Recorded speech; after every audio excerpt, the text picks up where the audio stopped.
দেশের বাজারে স্বর্ণের দাম আরেক দফা কমানোর সিদ্ধান্ত নিয়েছে বাংলাদেশ জুয়েলার্স অ্যাসোসিয়েশন বাজুস। এবার ভরিতে ৫,৪৮২ টাকা কমিয়ে ২২ ক্যারেটের এক ভরি স্বর্ণের নতুন দাম নির্ধারণ করা হয়েছে ২,২৯,৩৭৩ টাকা। শনিবার ৬ জুন সকালে প্রকাশিত এক বিজ্ঞপ্তিতে বাজুস এই তথ্য জানায়। বিজ্ঞপ্তিতে জানানো হয়, স্থানীয় বাজারে তেজাবি স্বর্ণের দাম কমেছে, ফলে সার্বিক পরিস্থিতি বিবেচনায় স্বর্ণের নতুন মূল্য নির্ধারণ করা হয়েছে।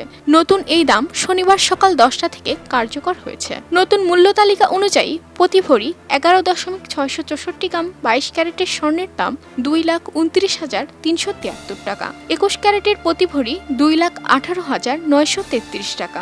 ১৮ ক্যারেটের প্রতি ভরি ১,৮৭,৬৭৪ টাকা এবং সনাতন পদ্ধতির প্রতি ভরি ১,৫২,৮৫৭ টাকা। এর আগে গত ২ জুন ঈদের পর প্রথম দফায় প্রতি ভরিতে ৩,২৬৬ টাকা কমিয়ে ২২ ক্যারেটের এক ভরি স্বর্ণের দাম নির্ধারণ করা হয়েছিল ২,৩৪,৮৫৫ টাকা। এছাড়া ২১ ক্যারেটের প্রতি ভরি ২,২৪,১৮২ টাকা, ১৮ ক্যারেটের প্রতি ভরি ১,৯২,১৬৪ টাকা এবং সনাতন পদ্ধতির প্রতি ভরি স্বর্ণের দাম ছিল ১,৫৬,৪৭৩ টাকা। চলতি বছরে এখন পর্যন্ত দেশের বাজারে ৭১ বার স্বর্ণের দাম সমন্বয় করা হয়েছে। এর মধ্যে ৩৭ দফা দাম বৃদ্ধি করা হয়েছে এবং ৩৪ দফা দাম কমানো হয়েছে।